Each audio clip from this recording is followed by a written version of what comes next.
Hello, and welcome to another episode of the Young Conductors Podcast. We are your hosts, Shaun and Kole, two conductors on a mission to encourage, educate, and inspire young conductor teachers. Welcome, everyone. Hey, everybody. Thanks for tuning in to our final episode of the season. I know this one has, taken a bit of time to get here, but today it's really just going to be a conversation and reflections about what this past year has looked like for us. So, welcome. I first want to say that we are so incredibly thankful for everyone tuning in, listening, following, supporting, all Absolutely. of the things that we have done on this. Really, it was just I don't want to say an experiment, but we were just like, let's try this and kind of see how it goes. And I think I can speak for both of us and say that we are extremely honored to have not only had one person interact with us, but now being over 1,000, it's pretty cool. Yeah, certainly didn't go the direction I thought it was going to go. So it's really great. 100%. 100%. So this is just going to be a conversation, Shaun and I, chatting about what this year has looked like for us and sharing some things that we're thinking about towards the future. And then once again, we're going to go out with a bang today and give you 3 conductors to watch. We really wanted to hit it every single area. So we're going to do a choral band and an orchestral person.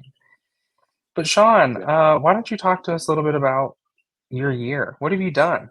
Give us some highlights. I'm trying to think about the last episode we recorded. I think it was in the summer, right?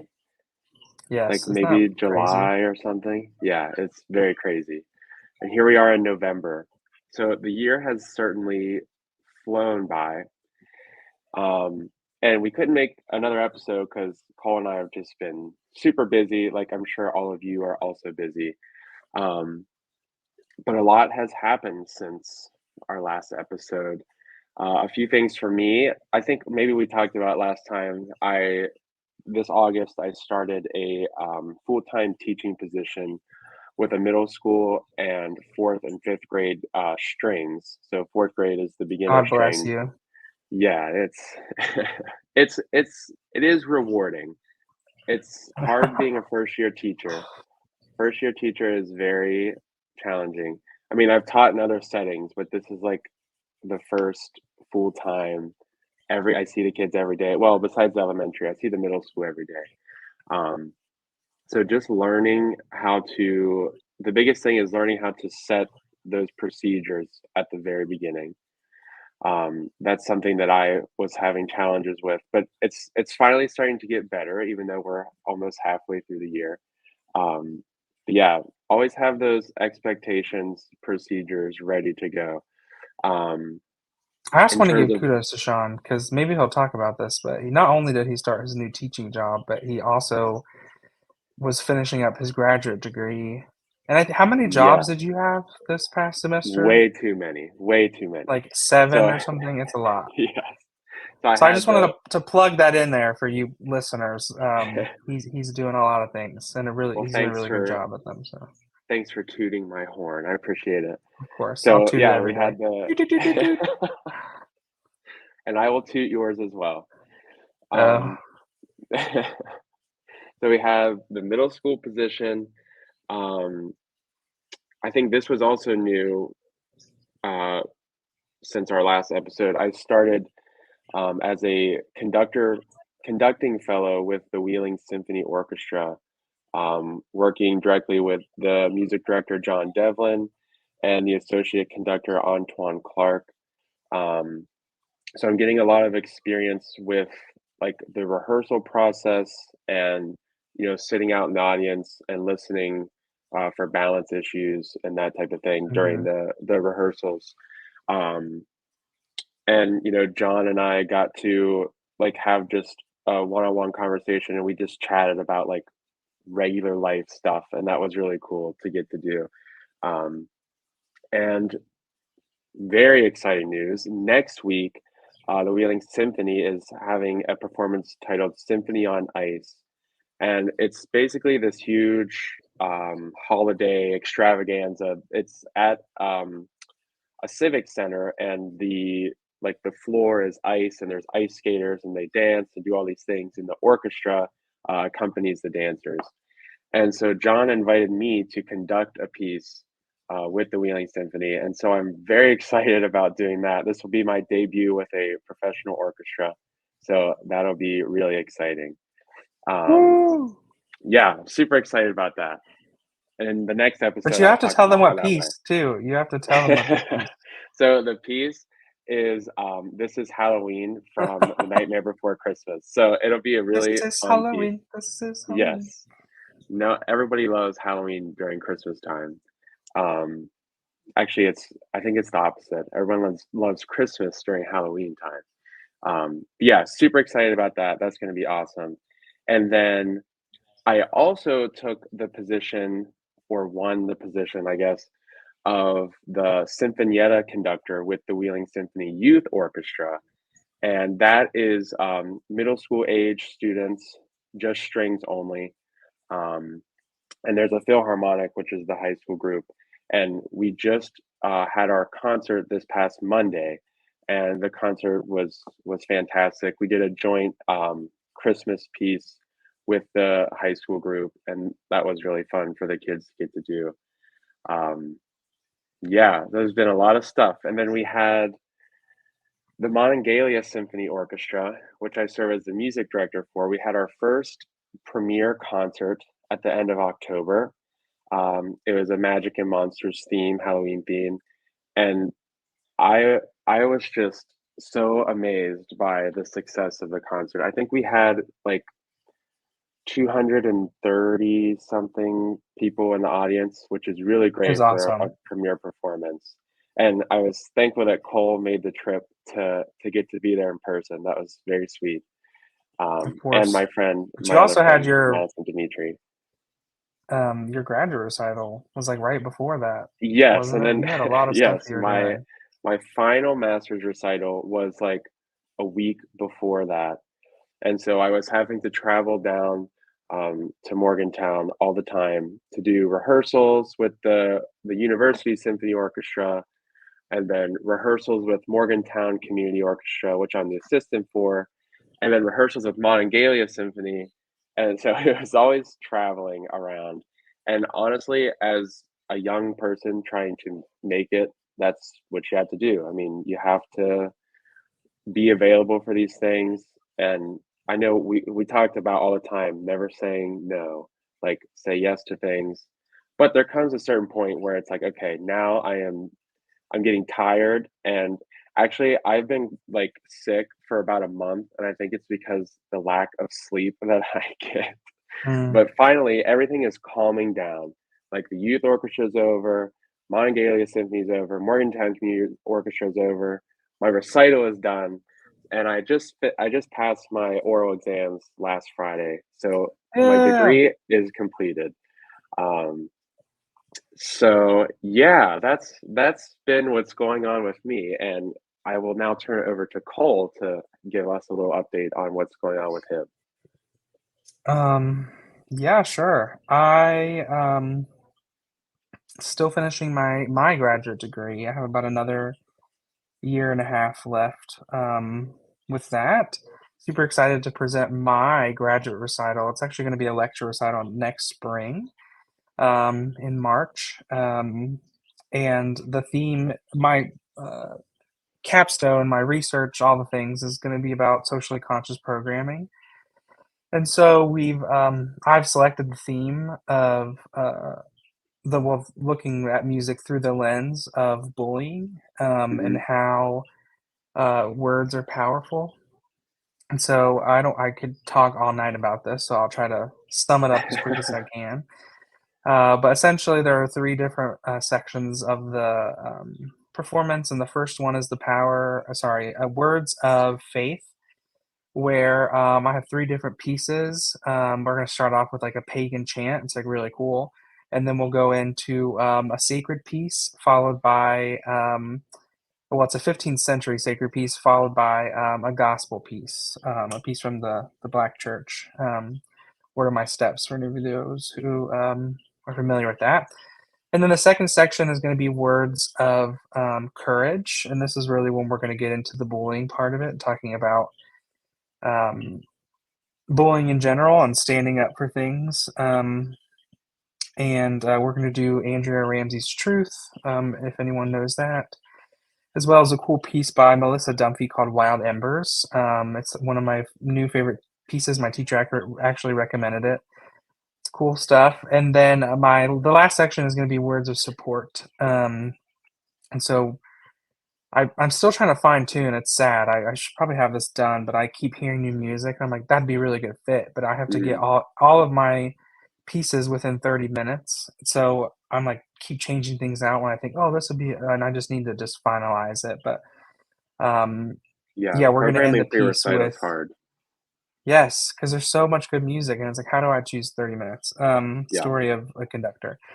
right. But and then we're gonna end the concert with a piece called "Where the Light Begins" by Susan LeBar, which is also the title of my the concert itself, "Where the Light Begins." Mm, Um, and so a part of my capstone is I need to wrap this idea up. I know I told you I talk about it too much. Part of my capstone is thinking about what the rehearsal looks like. So not only the performance. So we've been having conversations about bullying and doing research and sharing opinions and things all in the rehearsal setting. And the first 20 to 30 minutes of my recital is actually me giving a lecture, lecture recital. And I'll be talking about all of that and how I got to the concert. So it's going to be some good stuff. And my teacher has imparted so much knowledge and wisdom and guidance with helping me figure out all of this. But yeah, I'm super excited. what an We've already inspiring started. concert that'll be. I hope so. I hope so. Yeah, it'll be great.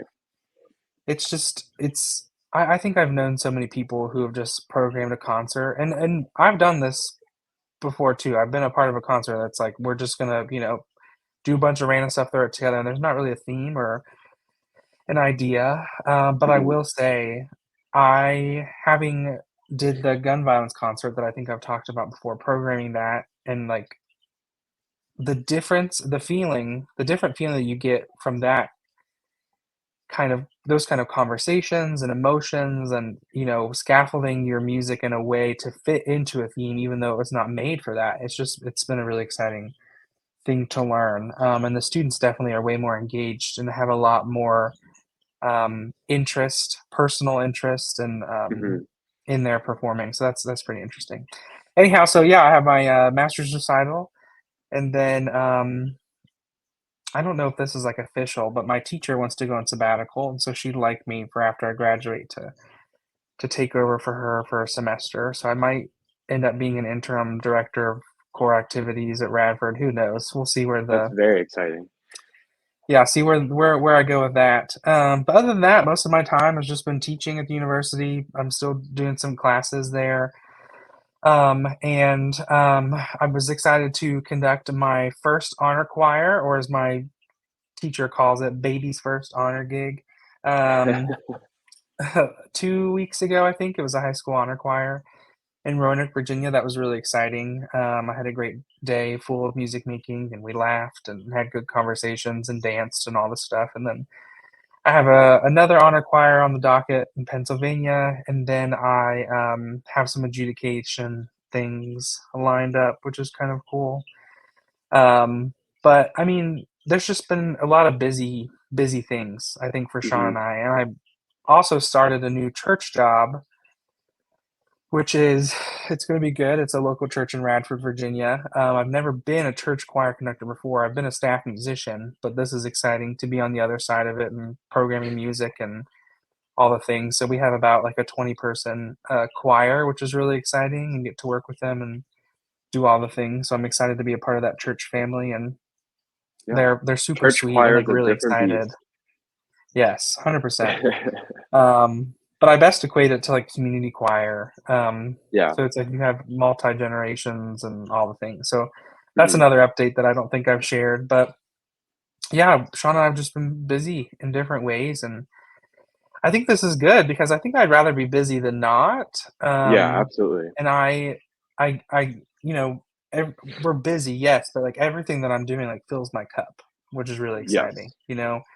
I'm not doing things like grunt work and that kind of stuff. Everything is Yeah, it is doesn't helping me really feel grow like and it doesn't feel like work.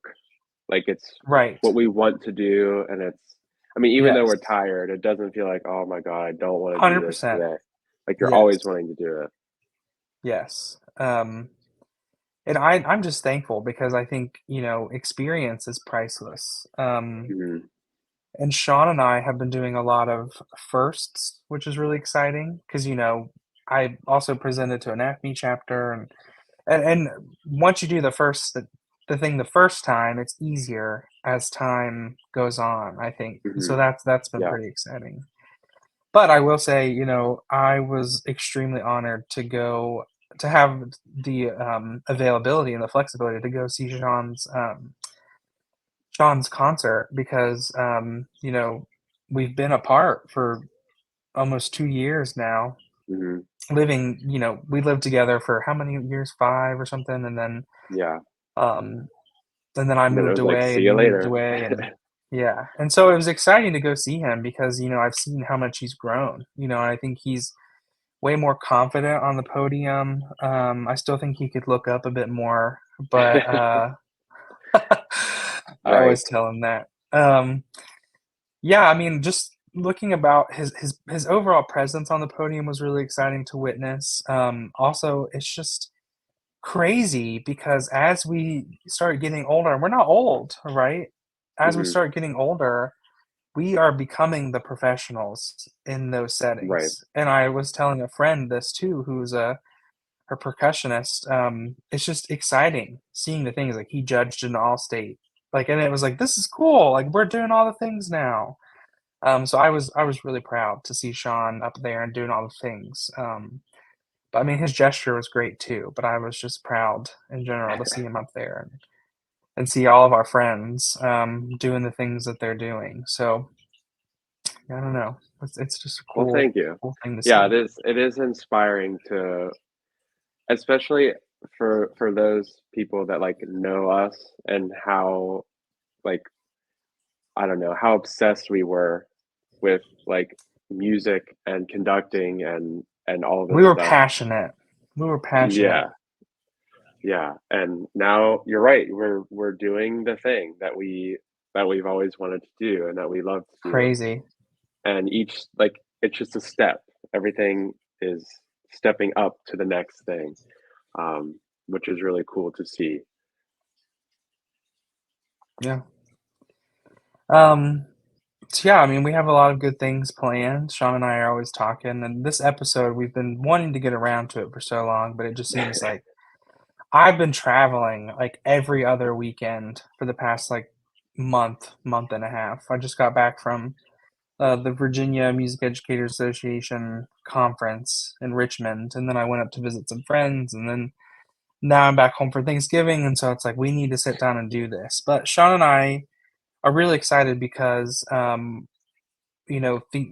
planning. We're starting the planning process for the next season, the next 8 Mhm, episodes, and we have some people on our list that we wanna invite, and we're really excited. It's people that we know and people we don't know, and trying to get some different ideas and topics. But I just wanna add, listener, if you have any suggestions or anybody you think we should, put in our view, feel free to message us and let us know because, we we're from the same state, yes, and then we've mhm, branched off and have networked with a bunch of people, but, I don't know as many conductors in California, like, over on that right, side. Like, the southern part of the US, I know a pretty good amount, so we're always wanting to find new people, for sure. mhm, Really excited about absolutely, that. yeah, We also might consider visiting a conference near you. I don't know, we have to get our stuff together and figure out what we wanna do, but Sean and I have kind of sat down and talked about some things, some presentations that we can do, and so some people have reached out about some student chapter presentations, and we've reached out to them and talked to them and things. And so, if that is something you're also interested in, you're like, "Hey, my NACME chapter would love to host. We need somebody." Like Sean and I can do things individually, but we even better, we can do things together. So Hmm. feel free to reach out to us. But yeah, we might be at a conference. Who knows? We need to sit down and figure that out even more so. But there's endless possibilities for sure. Yeah. So um, but yeah, and I think one of the last things that we want to say, just to reiterate once again, is that we are so incredibly grateful for everybody that's tuned in and interacted and all the things. It's really exciting because Shaun and I think Shaun can agree with this. So hopefully, is that like I wished I would have had a resource like this when I was Yeah. starting out. As Absolutely. a freshman or a sophomore, like thinking about all the things that Shaun and I have learned through others, or even just had to figure out on our own. Like this path is something that can kind of be tricky to get into because it That's is way unique more than for just your everybody. gesture. Yeah, it's Hmm. way more than just your gesture. And although, yes, you need to fine tune that always, but there are so many other facets going in to be a conductor teacher. Right. So hopefully, if one person, I think we said this when we started, we hope that one person takes away something. And Yeah. I think that there's been And more than one person. So yeah, I that's think so. exciting to me. Yeah. Often, I feel like oftentimes you can get like as a very young student, you kind of get the cold shoulder when it comes to conducting, and maybe the teacher is not interested in teaching you at that young age. But I mean, that's I don't know. I feel like we're to show that you can do it when you're young. Like Yeah, age does not matter. I mean, experience matters, but like right. just don't be discouraged by any cold shoulders, I guess, is Yeah, what I'm trying to say. 100%. And I think if there's one thing that Shaun and I will toot our own horns, toot toot about this, is that we do have that passion and that willingness to like go for it. You know, it's Yeah. like Shaun's like, yeah, I'll take on 7 jobs and have to have a ton of travel. Sure. I mean, he did it, but it's like such great experience that he's getting. Hmm. Fine tuning those skills because, as conductors, I can't remember who I heard this from first, but we practice in isolation. And I think I've mentioned this before. And, it's one thing to conduct in your bathroom mirror, like, oh, yeah, that looks good, but it's Right. another thing to actually be in front of an Doing ensemble, it. be in front of Yeah. humans, musicians, young and old, like doing the thing. Because I'll tell you what, I'm sure I have conducted a gesture beautifully in my mirror before and then took it into rehearsal and it did not It make just any doesn't sense to work. anybody. And so Yeah. it's okay. I have to change this and do the things, And so um, it takes time and patience and willingness to put yourself out there, try new things, be vulnerable. I mean, it's not easy being in front sorry, rewind. It's not easy being in front of a group of more than like 5 people, let alone if Yeah. some of them are your peers, those of you who are in school. So just to keep with it, Also, stick with it. taking what you just said, so the Monongalia Symphony, there's a board of people, and the president, after our first concert, she was talking to me, and she said something along the lines of like, "I want to thank you for your I can't remember the exact words she said, but it was something about like your attitude on the podium and like your engagement with us. Like I think Hmm. that's why a lot of people are playing with us and keeping playing with us." And I told her that I really appreciated that because I do pride myself on being a genuine person in rehearsal or just in front of any group. And I think that sometimes that's a barrier for people. Like you try to put on this front that you're this like big, powerful person and I can do this. And that just doesn't work. The musicians can see directly through it. They'll immediately not like you as soon as they sense like a Hmm. little bit of fakeness. Um, so I think just being your authentic self in front of a group is what the group needs. Don't try to Right. be someone or something that you're not because people will tell. Right. And it's interesting you brought that up because the presentation I did at Georgia State a few weeks ago, I told them students, and I feel like you can fill in the blank, students, musicians, players, all the things. They don't care how much you know unless they know how much you care. And Yeah. I think that that's true regardless for conductors, right? I've been in the ensemble where somebody's gotten up and like, you need to do exactly what I say. And then I've gotten up, been under the baton of someone who like genuinely showed interest in the people that were in front of them, you know. And I think Shaun is the true testament to that, and hopefully I show that too in my own conducting teaching. But there's a true passion and a true excitement to be in front of these Hmm. people, and also it's like such an honor as Yeah. a conductor that people are like willing to allow you to come up in front of them and listen to what you have to say and just like go with the flow, try different things. Like all of that is like I am incredibly honored every single day to have the opportunity to work with people. And so Yeah. yeah, it's such a fun journey. Especially because you and I are still young conductors. Hmm. There's way more things that we have to learn and grow and experience, but Absolutely. hopefully we've shared some It's an things with ever you learning people field. for sure. That's everything, really. I Yeah. mean, I realize that this VMEA, and I'm not throwing shade at anybody in particular, but it's interesting when I went to these presentations, it was mostly like younger people. I'll say like 30 and below. Meanwhile, all everybody else is like mingling and chatting. And I just was thinking like, you know, what a sad day it is when I feel like I am no longer a continual learner. Like I think I'm always excited to learn new things and new experiences. And so Hmm. hopefully that's something that people start realizing sooner than later. You know, I was just thinking about the hoity-toity, like, oh, I don't need to know this. I already know blah blah Right. blah. And it's like, well, you only know your perspective. Sorry, that I could get into another rant, and I'm not gonna do that. That's what Anyhow, we tend to do. Branches. yes, branch to branch to branch. But let's get back on track. So Shaun and I wanted to share some people with you, and I'll share the first two. Um, So the first person that I think you should watch and look into is Dr. Doreen Rao. She is pivotal in the American choral conductor world. Dr. Doreen Rao, RAO. And we'll share more about her specifically on our post that we usually do showcasing these conductors. But she is actually the person that I think coined the term conductor teacher, talking about how those things really go hand in hand.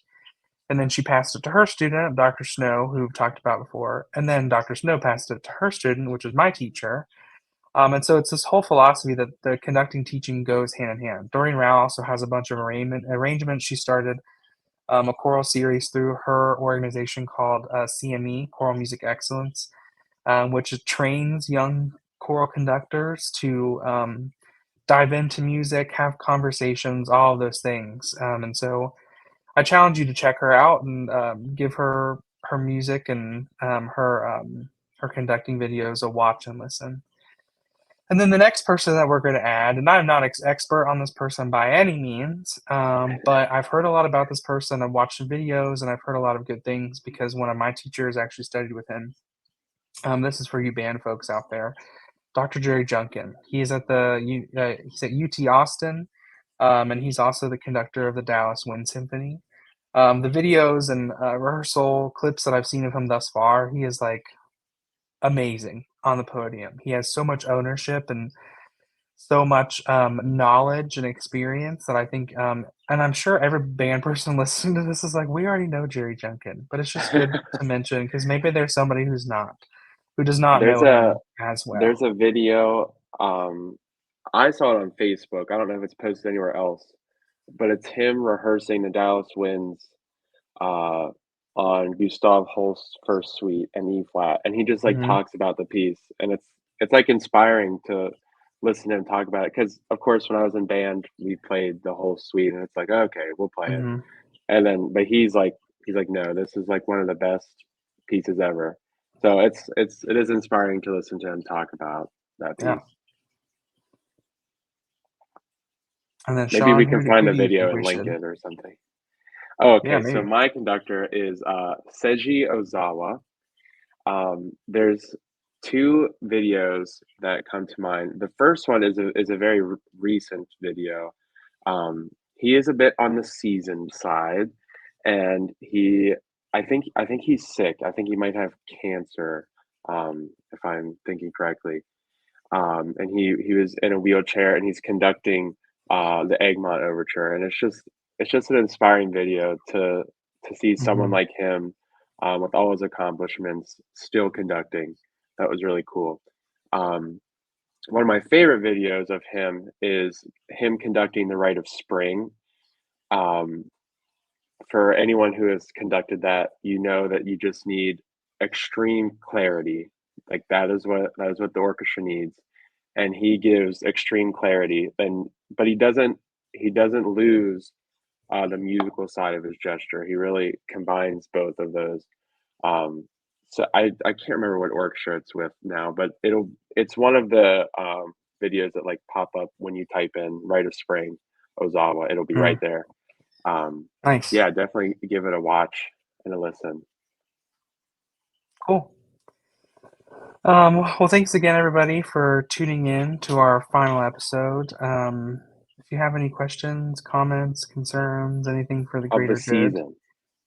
of the season, or the upcoming season. Honestly, also, me saying that is like kind of bittersweet because Sean and I actually had a professor who just passed away. And do you remember their saying at the end of each class? It was so long. Do you remember? It was like, "Do you have any Yes. questions, comments, concerns, anything for the greater good?" It was Fears, like this really fears, long and fears, yeah, it was awesome, joys, and like actually. that kind of stuff. It was really so as soon as I said that, they just popped into my Actually, I sometimes I say that to my students. It was any comments, concerns, fears, joys, celebrations, yes, um, any for the greater good or something. Yeah, I sometimes I say that to my students and they just look at me like I'm a goof. But yes. yeah, But now when we say that, we'll remember Dr. Steinley. Anyhow, sorry yeah, about that, for everyone. sure. But yes, thank you so much for watching and tuning in, and we look forward to chatting with you next season. Yeah, thanks everybody. All right, bye, y'all.